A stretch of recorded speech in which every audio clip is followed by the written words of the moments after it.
Aircraft carriers, destroyers, and dozens of fighter jets are heading towards Iran. This is the largest US military buildup in the region in over 20 years. If President Trump goes through with military action, how strong is Iran's military to respond? Let's compare and break it down. Several US warships are now positioned in waters near Iran. 2 guided missile destroyers, the USS Gerald R Black and the Bulkley, are operating in the Red Sea and the Mediterranean. 2 aircraft carriers are deployed south of Oman and in the eastern Mediterranean off the coast of Israel.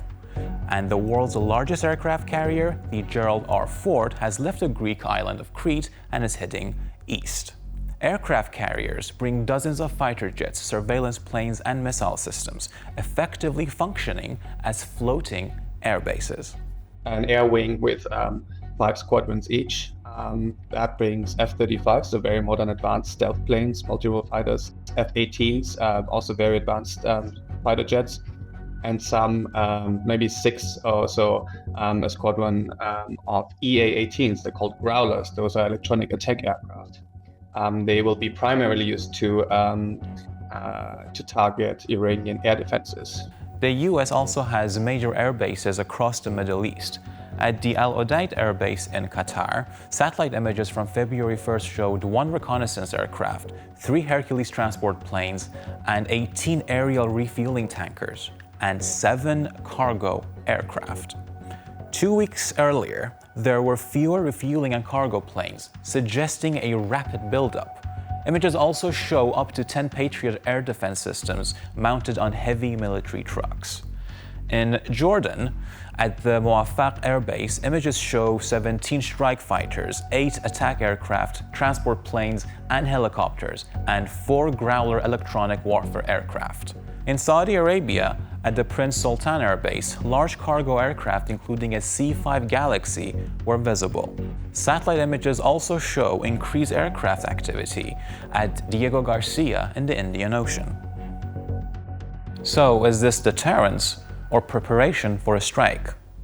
We can count the ships, we can count the carriers, we can look up how many planes are on each carrier. But I see some of these more exquisite sets, which points me to the direction that you don't move all of this just to threaten. I think actually we're looking at we're in the final preparations of an American attack on Iran.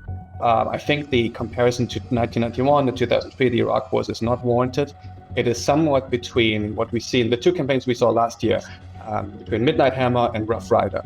So harder strikes, but a limited time, a limited campaign. But it's too early and actually impossible to tell, with too many options, with too many variables, how long this campaign can be. But I mean, overall, there are assets in place to sustain military violence for more than a couple of days.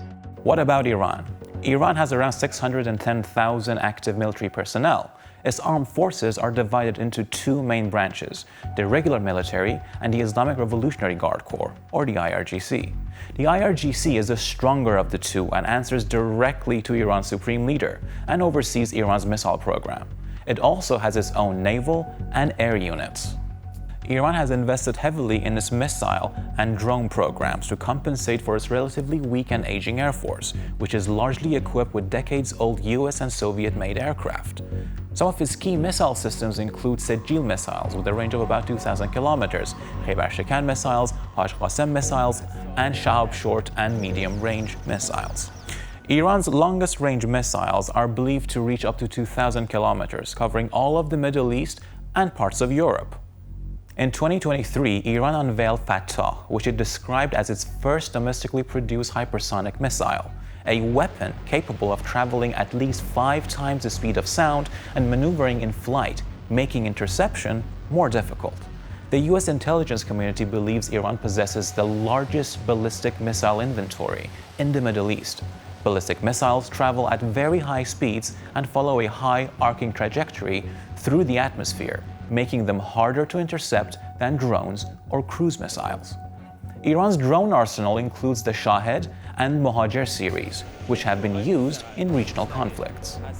Some of the countries in the region have already said they would not allow the US to use their airspace to strike.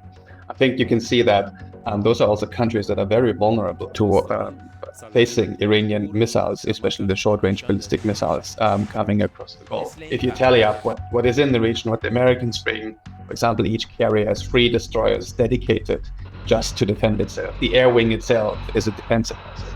So I don't think it's the US assets that are at risk.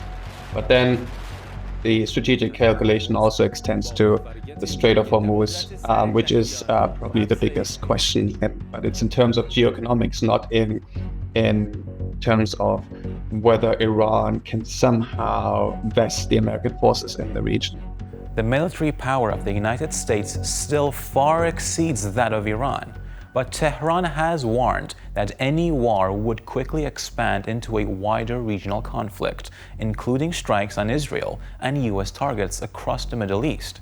In that scenario, Iran would likely try to overwhelm air defenses by launching large waves of drones and ballistic missiles before its forces are degraded. That's why many analysts see this buildup as both a show of force and a signal that Washington is preparing for every scenario.